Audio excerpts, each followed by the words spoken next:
नमस्कार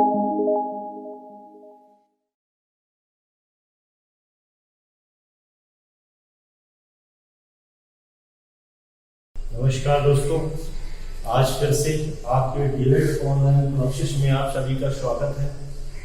दोस्तों, आपका डीएलएड द्वितीय सेमेस्टर में आज अंतिम क्लास है। आज से आपका सिलेबस खत्म हो जाएगा। दोस्तों, जो लास्ट का टॉपिक बचा हुआ है उसके बारे में आज हम डिस्कस करेंगे। गणित में जो लास्ट का टॉपिक बचा है वो है त्रिभुज का क्षेत्रफल। त्रिभुज का क्षेत्रफल।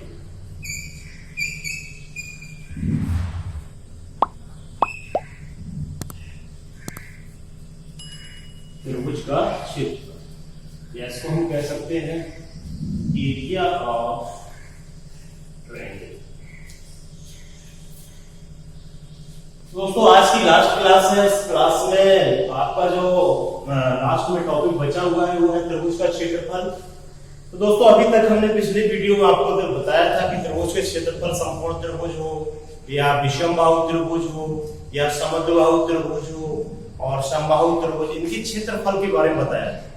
क्योंकि जब वहां पर हमें तीनों भुजाएं पता हो, तीनों भुजाओं के बारे में जानकारी हो, जैसे समकोण त्रिभुज में लंबाई और ऊंचाई या लंबाई या आधार उनका जानकारी होनी चाहिए, यानी आधार व लंबाई या ऊंचाई का ज्ञान होना चाहिए, जानकारी होनी चाहिए। तो उसे हम समकोण त्रिभुज का क्षेत्रफल निकाल लेते थे। 1/2 लंब गुणित आधार या आधार गुणित ऊंचाई कह सकते हैं, 1/2 गुणित आधार गुणित ऊंचाई। तो इन सबके क्षेत्रफल के बारे में बात की जब इनकी साइड में पता हो। अब साइड ना पता हो, अगर कोऑर्डिनेट सिस्टम में अगर दिया हो कि उनके हमें कोऑर्डिनेट दिए गए, उनके निर्देशांक दिए गए हो, तो निर्देशांकों के आधार पर हम त्रिभुज का क्षेत्रफल कैसे निकालते हैं। मान लीजिए अगर कोई तीन उनके वर्टेक्स शीर्ष दिए हुए, एक कोई त्रिभुज है, इस त्रिभुज के मान लीजिए कोई शीर्ष है x1 y1, इसके हैं x2 y2 और इसके हैं x3 y3। तो दोस्तों, एक कोई त्रिभुज है ABC और इस त्रिभुज के हमें निर्देशांक बिंदु या निर्देशांक जो बिंदु दिए गए हैं, कोऑर्डिनेट दिए गए हैं, वो कौन कौन से हैं कोऑर्डिनेट। एक तो ये है कोऑर्डिनेट नंबर, एक तो ये x1 y1, दूसरा x2 y2, तीसरा x3 y3। दोस्तों, जब इस तरीके से जब क्वेश्चन पूछा जाए कि एक त्रिभुज में ABC बिंदु क्रमशः इस तरीके से है, तो त्रिभुज का क्षेत्रफल क्या होगा। तो दोस्तों, इस टाइप से क्वेश्चन को हल करने के लिए आप इस तरीके से भी कर सकते हैं कि साइड हम निकाल लें, दो बिंदुओं के बीच की दूरी का सूत्र लगा दें।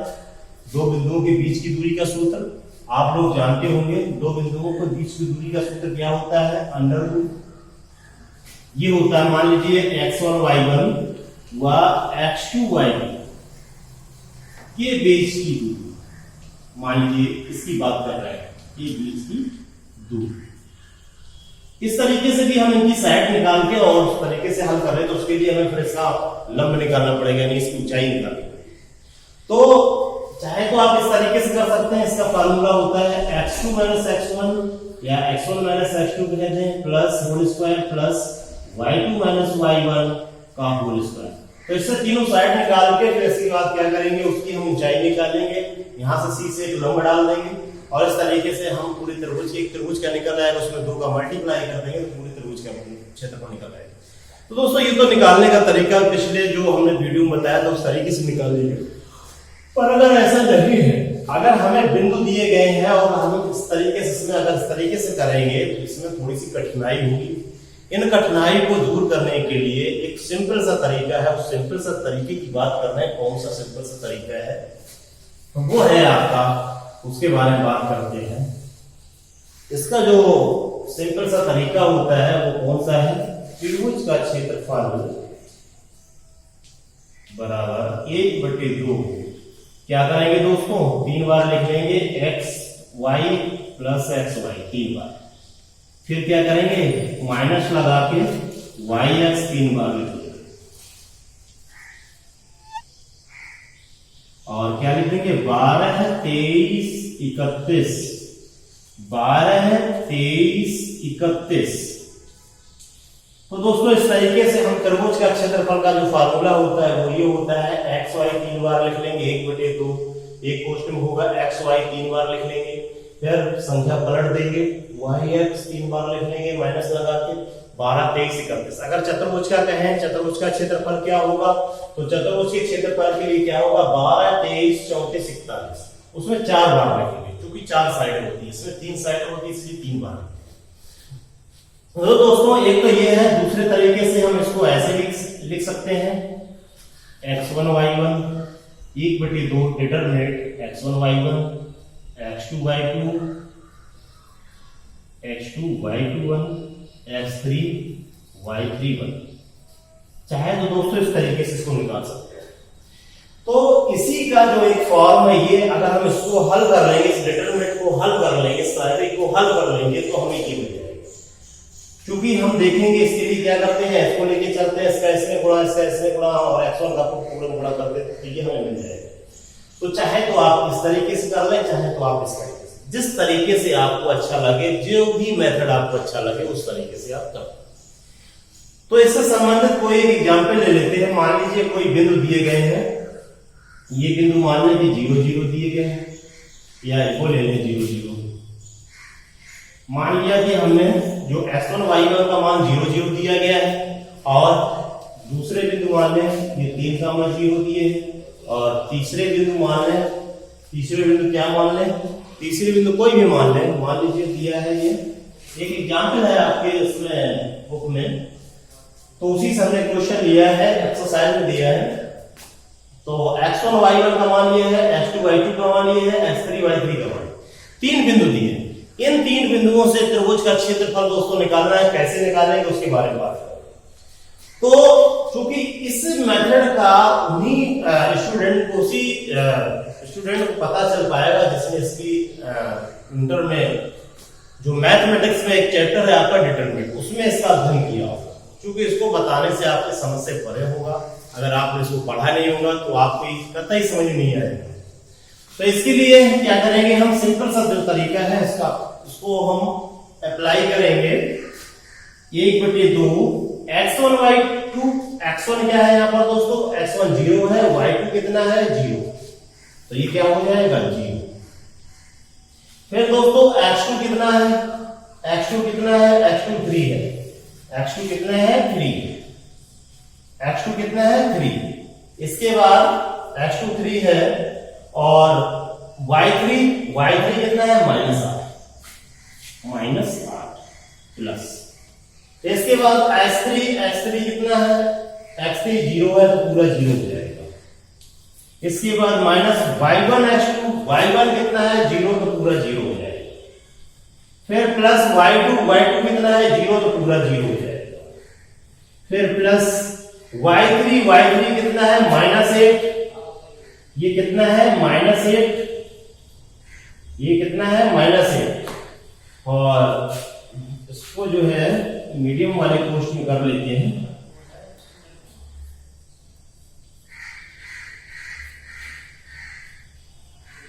तो y3 कितना है -8 और x1 कितना है 0, तो ये पूरा 0 हो जाएगा। तो अब दोस्तों इसको हम हल करेंगे तो 1/2, ये तो 0 हो गया, -24, आगे सब 0 हो जाएगा। इसका भाग लगाने कितना आ जाएगा, माइनस का भाग है वर्ग इकाई, क्षेत्रफल की इकाई क्या होती है वर्ग इकाई। तो दोस्तों इस तरीके से हम त्रिभुज का क्षेत्रफल निकाल लेते हैं। अगर हमें कोई 3 बिंदु दिए गए हैं, निर्देशांक ज्यामिति के रूप में दिए गए हैं, यानी निर्देशांक बिंदु के रूप में दिए गए हैं, कोऑर्डिनेट नंबर में दिए गए हैं, तो उन नंबरों के आधार पर हम त्रिभुज का क्षेत्रफल इस तरीके से निकाल लेते हैं। ये आपका सिंपल सा तरीका है, इस तरीके से हल कर लेंगे। इसी में आपको कुछ क्वेश्चंस दिए गए हैं जो कि अभी हमने पीछे बताए थे कि अगर कोई त्रिभुज, एक क्वेश्चन है, एक कोई त्रिभुज है, उससे शीर्ष से लंब डाला गया है, तो उसमें ये हमें बताना है कि जो उस त्रिभुज का क्षेत्रफल होगा क्या होगा, 1/2 आधारभूत ऊंचाई। तो एक क्वेश्चन हम ले लेते हैं दोस्तों। तो इनका हम निगमन कैसे करते हैं, इनका सत्यापन कैसे करते हैं। तो इस टाइप के क्वेश्चन कभी कभी पूछ देते हैं। जो कि आपने निर्णय प्रमेय में 10th क्लास 9th क्लास में पढ़ा होगा, उसके अकॉर्डिंग हम कैसे सॉल्व करते हैं क्वेश्चनों को। तो क्वेश्चन क्या है उसके बारे में बात करते हैं। एक क्वेश्चन है त्रिभुज एबीसी का, त्रिभुज एबीसी कोई है, त्रिभुज क्या है एबीसी है, उस त्रिभुज एबीसी का हमें क्या निकालना है क्षेत्रफल। त्रिभुज एबीसी का क्या निकालना है क्षेत्रफल। त्रिभुज एबीसी का क्षेत्रफल, त्रिभुज एबीसी का क्षेत्रफल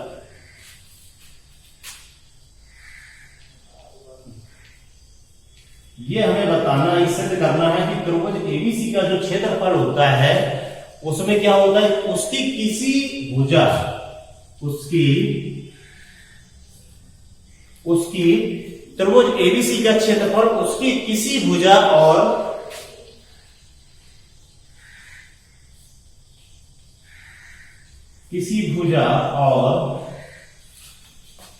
संगत त्रिभुज एबीसी का क्षेत्रफल जो एक प्रमेय है, उस प्रमेय का हमें सत्यापन करना है।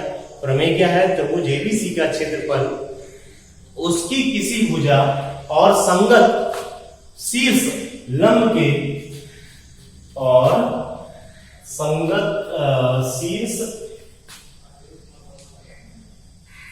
शीर्ष लंब के गुणनफल का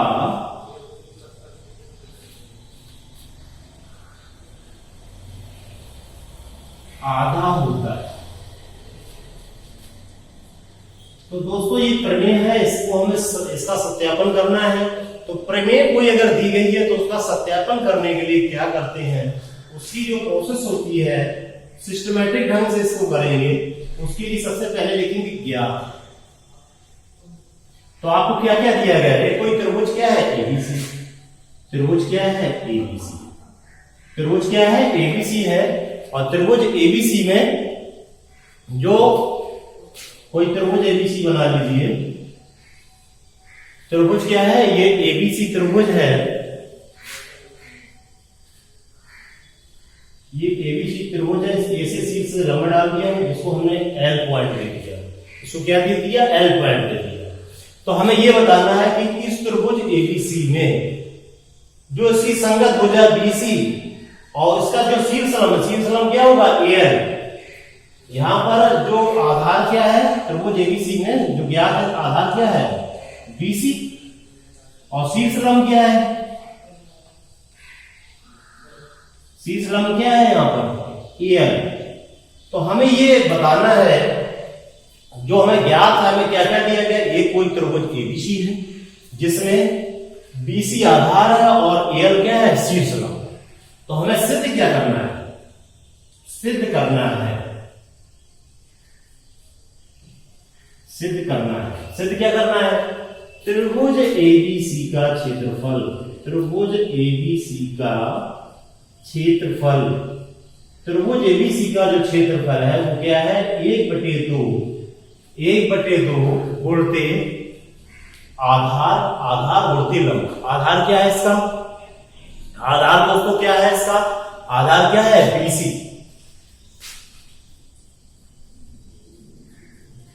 और शीर्ष लंब क्या है एल। तो हमें इसका सत्यापन करना है, ये कैसे होगा इसके बारे में बात करते हैं।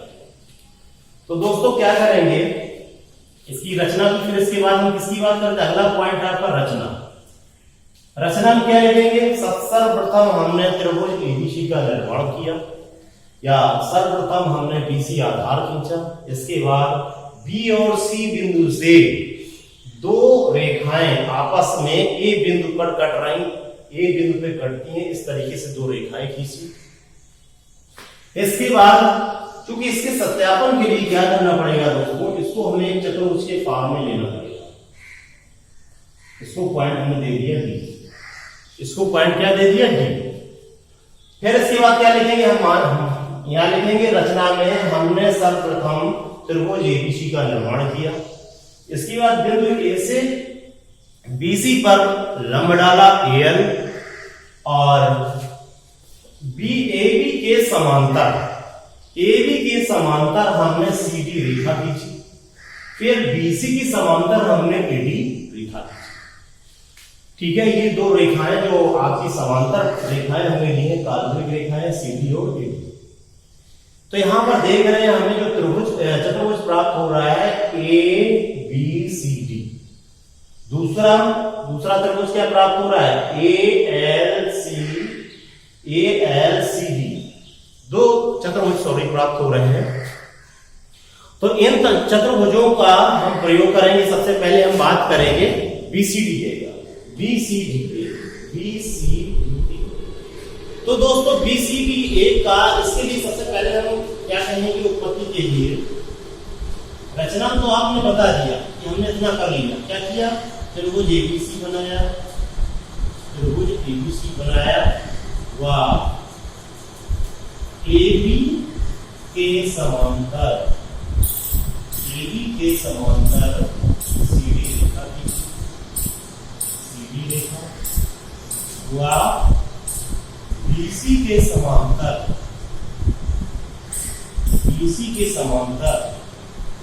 एडी रेखा, बीसी के समांतर एडी रेखा। तो दोस्तों ये तो रचना की बात थी, आप उत्पत्ति की बात करेंगे। उत्पत्ति में चूंकि आपको पता है, क्या पता है आपको, जो बीसी भुजा, बी ए भुजा है, बी ए भुजा किसके पैरेलल है, इस भुजा के पैरेलल। बी ए भुजा पैरेलल किसके है, सीडी के। और क्या है, एंड और बीसी जो भुजा है एडी के पैरेलल है। बीसी भुजा किसके पैरेलल है, एडी। बीसी भुजा पैरेलल किसकी है, एडी। जब दो संगत भुजाएं आपस में कैसी होती है, समांतर होती है, तो उस कंडीशन में क्या होता है, समांतर चतुर्भुज। देखो इसके सामने वाली भुजा ये समांतर, इसके सामने वाली भुजा ही, तो एक दूसरे की जो समांतर भुजाएं अगर आपस में पैरेलल होती है, समांतर होती है, तो उस कंडीशन को त्रिभुज क्या होता है, समांतर चतुर्भुज होता है। वो चतुर्भुज क्या होता है, समांतर चतुर्भुज। तो यहां पर लिख लेंगे, इसलिए चतुर्भुज या ऐसे कह देंगे बी सी डी ए एक समांतर चतुर्भुज, समांतर चतुर्भुज।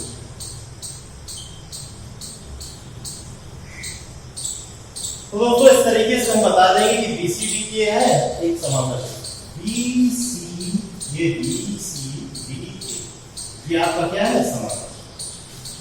तो यहां पर देखेंगे हम समांतर चतुर्भुज का क्षेत्रफल पढ़ चुके। समांतर चतुर्भुज का क्षेत्रफल क्या होता है, समांतर चतुर्भुज का क्षेत्रफल होता है आधार होते ऊंचाई। अगर ये समांतर चतुर्भुज बन रहा है आपका ये बीसीडी, अगर हम यहां पर बात करते हैं कि त्रिभुज एबीसी, त्रिभुज एबीसी का क्षेत्रफल क्या होगा, तो दोस्तों देखेंगे इसका विकर्ण है एसी, एसी क्या है, इसका विकर्ण, और एक बीडी। तो यहां पर हमने त्रिभुज एबीसी का क्षेत्रफल हमें निकालना है। तो त्रिभुज एबीसी का क्षेत्रफल ये क्या हो जाएगा दोस्तों, पूरी, चूंकि इसका आधा होता है, जो समांतर चतुर्भुज है इसका आधा होता है, तो ये हो जाएगा 1/2 इंटू समांतर चतुर्भुज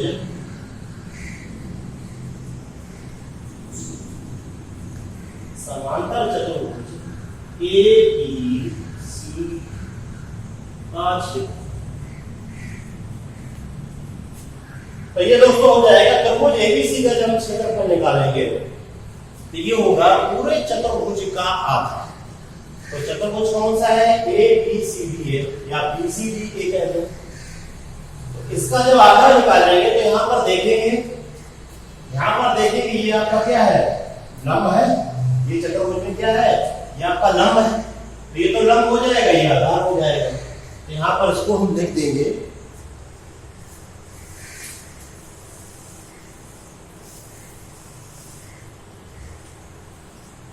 तो त्रिभुज एबीसी का क्षेत्रफल इज इक्वल टू 1/2 इंटू आधार। हमने बताया था समांतर चतुर्भुज का क्षेत्रफल होता है आधार गुणित ऊंचाई। अब यहाँ पर दोस्तों आधार क्या है BC और ऊंचाई क्या है AN, ये लंब है। तो ये हमें इसका सत्यापन करना था।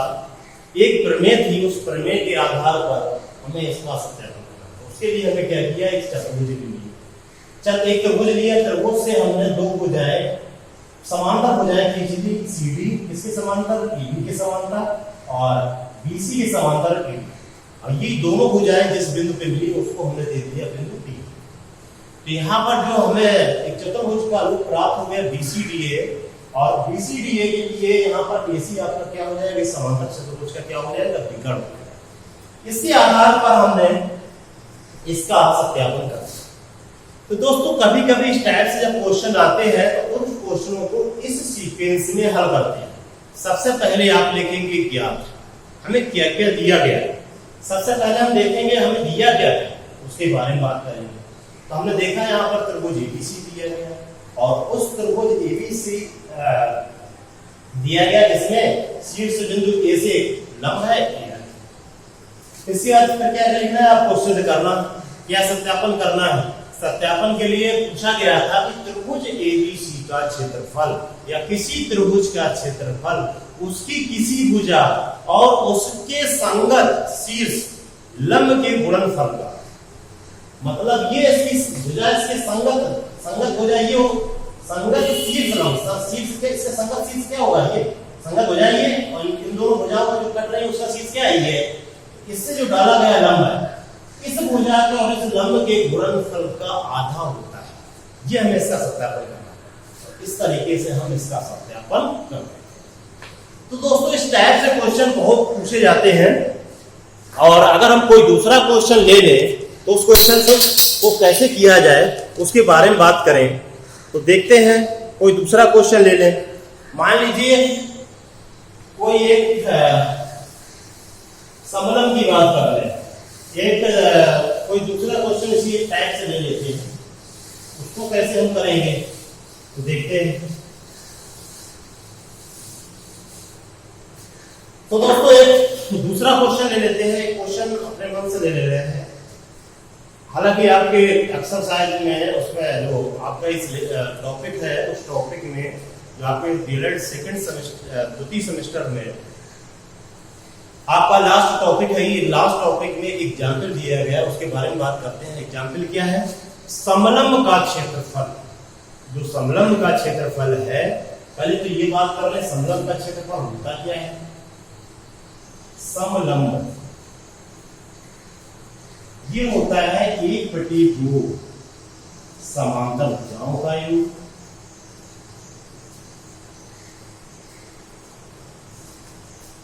समांतर भुजाओं का योग इंटू ऊंचाई। ये इसका फार्मूला।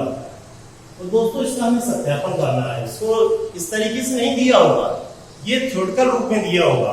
एक समलंब का क्षेत्रफल उसकी ऊंचाई और समांतर भुजाओं के योग का गुणनफल का आधा होता है। कैसे, ये कोई समलंब है, ये कोई क्या है समलंब। मान लीजिए ये कोई समलंब, ये समलंब क्या है ABC।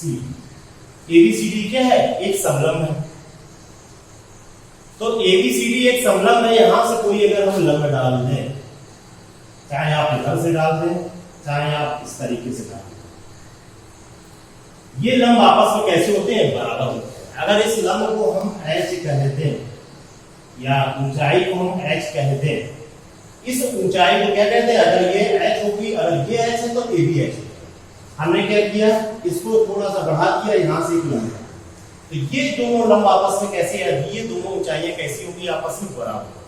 क्योंकि ये जो लंब होते हैं एट राइट ट्रायंगल होते हैं, यानी लंबवत होते हैं। ठीक है, किसके लंबवत है, इस LD की भुजा के लंबवत कौन सा है, AI। तो दोस्तों इनकी ऊंचाइयां कैसी होंगी, आपस में समान होंगी। अगर हम कोई विकर्ण ये ले, AC हमने क्या ले लिया, एक विकर्ण ले लिया। तो सबसे पहले क्या लिखेंगे, ज्ञात है। क्या लिखेंगे, ज्ञात है समलंब चतुर्भुज ABCD। समलंब चतुर्भुज क्या है, ABCD, जिसमें AB ज्ञात में क्या लिखेंगे आप, ज्ञात है। एक तो आपको यहां पर समलंब दिया गया है, समलंब चतुर्भुज ABCD, और इसमें क्या क्या है, AB पैरेलल किसके है, AB पैरेलल DC के, AB पैरेलल DC के। और क्या दिया गया है, जो AL भुजा है वो किसके लंबवत है, AL किसके लंबवत है, AL जो भुजा लंबवत है वो किसके है, AL भुजा जो लंबवत है वो किसके है, LD या LC कहते हैं, LC या LC, तो LC कह देते हैं, LD कहते हैं। और दूसरी कंडीशन पे जो इसको C से जो लंब डाला गया है, C से लंब डाला गया है, इसको L कहते हैं। तो यहां पर हम कह सकते हैं जो CN है ये लंबवत किसकी है, AB की। तो हमें ये चीजें ज्ञात है, फिर हमें सिद्ध क्या करना है, सिद्ध करना है, सिद्ध हमें यही करना है कि समलंब चतुर्भुज का क्षेत्रफल, समलंब चतुर्भुज का क्षेत्रफल, समलंब चतुर्भुज का जो क्षेत्रफल होता है वो क्या होता है, 1/2 बोलते समांतर भुजाओं का योग इंटू ऊंचाई। तो दोस्तों इसको हमें सत्यापन करना है, ये कैसे होता है इसका सत्यापन करना है। तो इसके लिए क्या करेंगे, सबसे पहले हम रचना लिखेंगे, इसके बाद क्या लिखते हैं, रचना। तो रचना में लिखेंगे, सर्वप्रथम हमने ABCD समलंब चतुर्भुज बनाया, इसके बाद बिंदु C से हमने एक लंब डाला CL, बिंदु C से एक AB भुजा पे लंब डाला जिसको हम CM बोलते हैं। इसके बाद हमने D बिंदु से थोड़ी दूरी पर मतलब BC भुजा के समांतर, उसी समांतर एक लाइन को आगे बढ़ा दिया गया, D बिंदु से बढ़ाकर एक लाइन LD बनाई गई और L बिंदु से एक लंब डाला गया A बिंदु पर, या ऐसे कह सकते हैं कि AL जो लंब, एक AL लंब डाला गया इस पे LC भुजा, इस तरीके से रचना में लिख देंगे। और A से C को मिला दिया, इसके बाद उत्पत्ति में आएंगे। तो यहां पर दोस्तों हम देख रहे हैं कि दो त्रिभुज हमें मिल रहे हैं। कौन से त्रिभुज मिल रहे हैं, एक तो त्रिभुज ABC मिल रहा है, दूसरा त्रिभुज क्या मिल रहा है, दूसरा त्रिभुज क्या मिल रहा है, ACD मिल रहा है, दूसरा त्रिभुज क्या मिल रहा है, ACD। एक त्रिभुज क्या मिल रहा है, ACD, दूसरा त्रिभुज ACD। तो इसके लिए क्या करेंगे, दोनों त्रिभुजों का क्षेत्रफल का योग क्या हो जाएगा, समलंब का क्षेत्रफल हो जाएगा। तो इसके लिए देखते हैं, तो समलंब चतुर्भुज का क्षेत्रफल के लिए उत्पत्ति लिख लो, उत्पत्ति में लिख लेंगे समलंब चतुर्भुज का क्षेत्रफल, ये हो जाएगा त्रिभुज ABC का क्षेत्रफल, दो त्रिभुजों का योग हो जाएगा, दो त्रिभुजों के क्षेत्रफल का योग प्लस त्रिभुज ACD का क्षेत्रफल।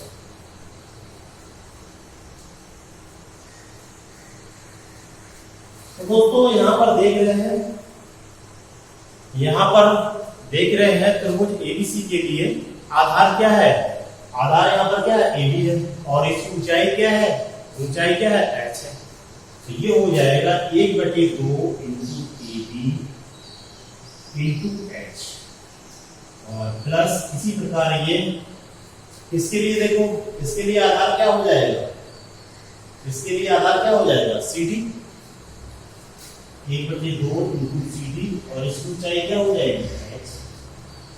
ठीक है, इसकी ऊंचाई क्या हो जाएगी, H।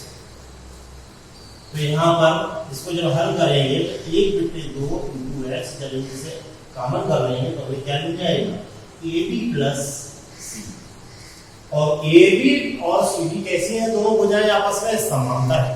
तो हम कह देंगे जो समलंब चतुर्भुज का क्षेत्रफल होता है वो होता है 1/2 गुणित समांतर भुजाओं का योग, समांतर भुजाओं का योग इंटू ये इसका क्षेत्र।